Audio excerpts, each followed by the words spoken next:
Hi guys, welcome back to my channel.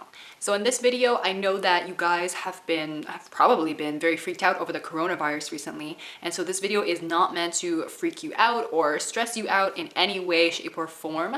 I'm just going to be listing out examples of nutritious foods that you can buy if you find yourself staying at home for a prolonged period of time. Now, one thing I want to mention before I do begin is that this video is not meant to, promote this whole massive grocery haul. This is basically just giving you information on ideas of nutritious foods that you can buy when you do start running out of food and have to go purchase more. So hopefully we won't get to that point where, any food is good food. For now, we still have options and we're gonna work with that. So the first group that I'll start off with is vegetables. Now, the first tip I'm gonna give you guys is to buy whatever fresh veggies that you normally like to eat, no matter their shelf life. I know that some stores, they tend to sell out of things because a lot of people are buying their groceries right now in large amounts. So if you can still find the vegetables that you do like to eat fresh, then please do so. And that's all I'm gonna say about that. Now, if you like to look for vegetables with a slightly longer shelf life, then you can look towards things like green beans, zucchini, bell peppers, celery, kale as well, potato, sweet potato, onions,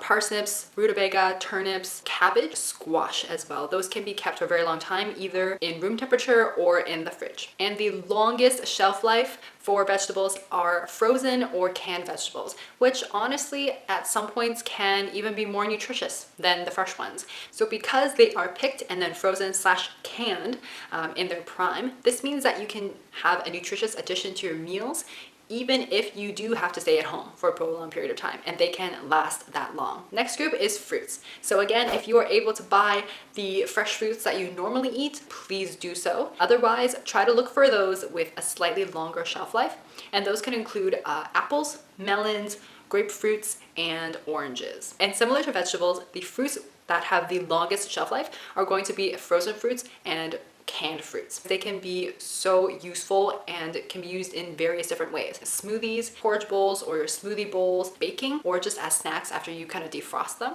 And I've seen many different types of fruits being sold. So there's even frozen watermelon, berries, definitely, probably frozen pineapples or mangoes, and also frozen avocados as well. And we all know how long of a time that avocados can last. And for canned fruit, if you're able to find those that are canned in water, that would be best because then you're not getting those additional sugars. But if you're being, pushed to buy the fruits canned in syrup, then because, there's nothing left, then simply just rinse it under water. That will at least make it better and slightly reduce the added sugar content. So the next food group is grains. Now, grains are an absolute staple in this kind of a situation because they are dry and because you can buy them in bulk, which makes them cheaper, and they can last a long time because they're dry. Rice, quinoa, brown rice, bulgur, barley, different types of cereals, rolled oats or steel cut oats, you can buy huge bags. Now, if you wanted to do any sort of baking, you can definitely buy a huge bag of flour. And if you don't want to do any baking, that's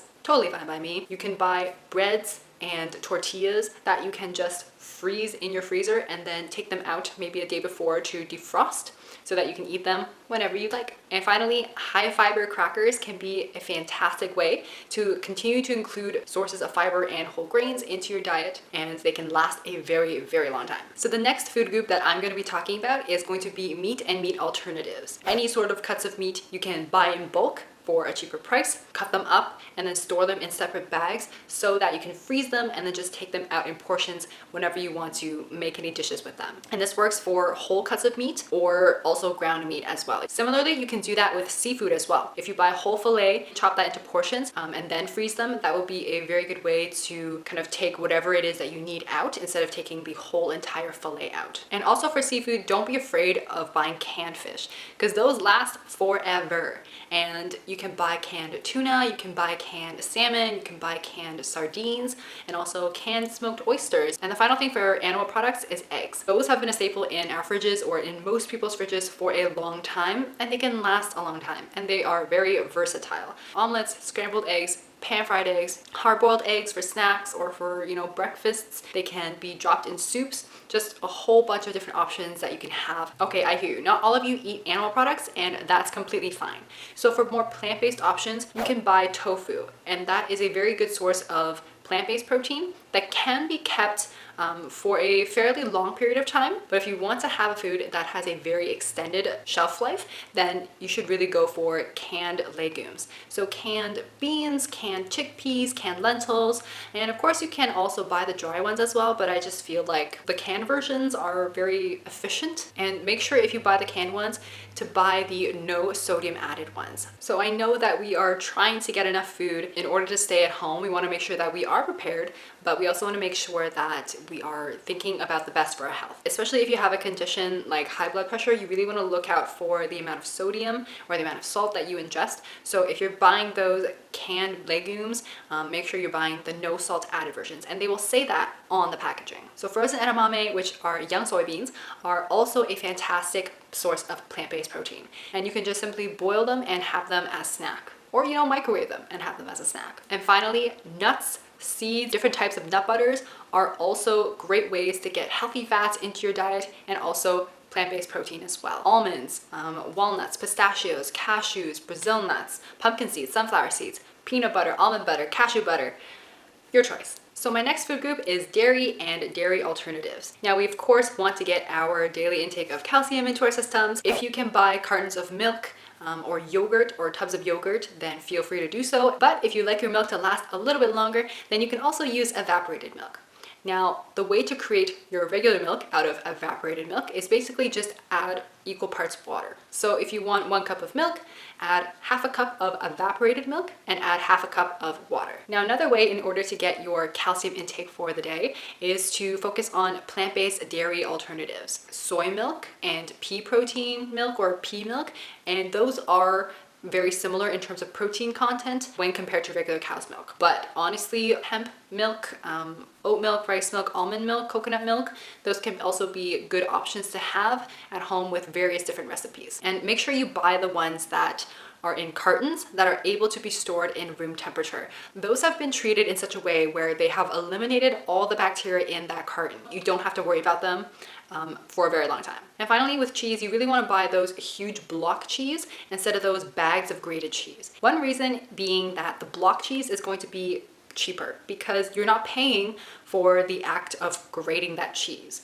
And second reason is because once opened, the block cheese can actually last for 3 to 4 weeks, which is lasting you for 3 to 4 times longer than the grated cheese would have lasted you. Now, the next food group is fats. Butter or different types of oils or margarine, they can all last either in the fridge or in room temperature, depending on what it is, for a very long time. I still do recommend that you're focusing on unsaturated fats, which are the more heart-healthy fats. Focusing more towards the oils like olive oil, canola oil, avocado oil, and also margarine versus butter. It's going to be overall better for your health. So the next and final food group is the miscellaneous food group, which I kind of made up, and all the other foods that didn't fit into the other food groups I just placed here. The first one is spices. Now, instead of fresh herbs, which don't tend to last a very long time because they're fresh, spices, they're dried and they can be bought in bulk and they can last a ridiculous amount of time. And then you can use those to flavor your food in a very healthy way. Next, you want to stock up on broth.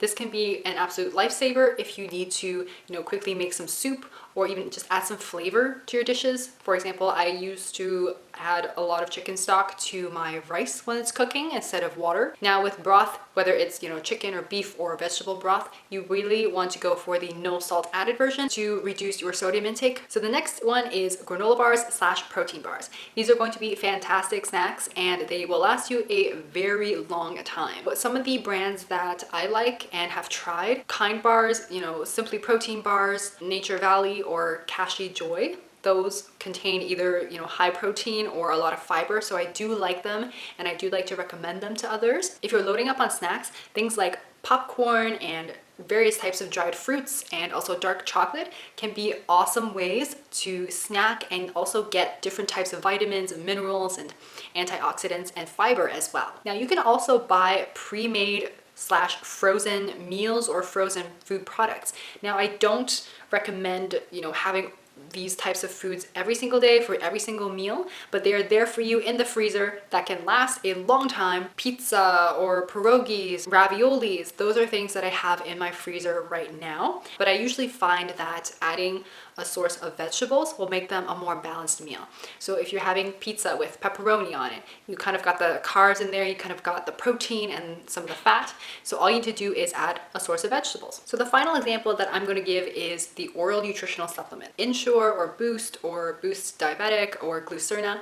Those are basically just kind of shakes that can be used as meal replacements. Now, I don't believe that we need to go this far, and I know that they're not usually used for well-nourished people, but this is honestly just a kind of last-ditch final effort, just in case if there's absolutely no other food options left. Obviously, again, this video is not meant to stress you out, so please don't go to extremes and go to your nearby grocery store and hoard all the food that is mentioned in this video. This is just meant to give you ideas on what to shop for, to look out for your health in case the current foods that you have starts to run out. This is not focusing on any food is good food. This is focusing on just choosing nutritious food options that just so happens to last you a long time. Finally, guys, I just wanted to say, don't be fearful.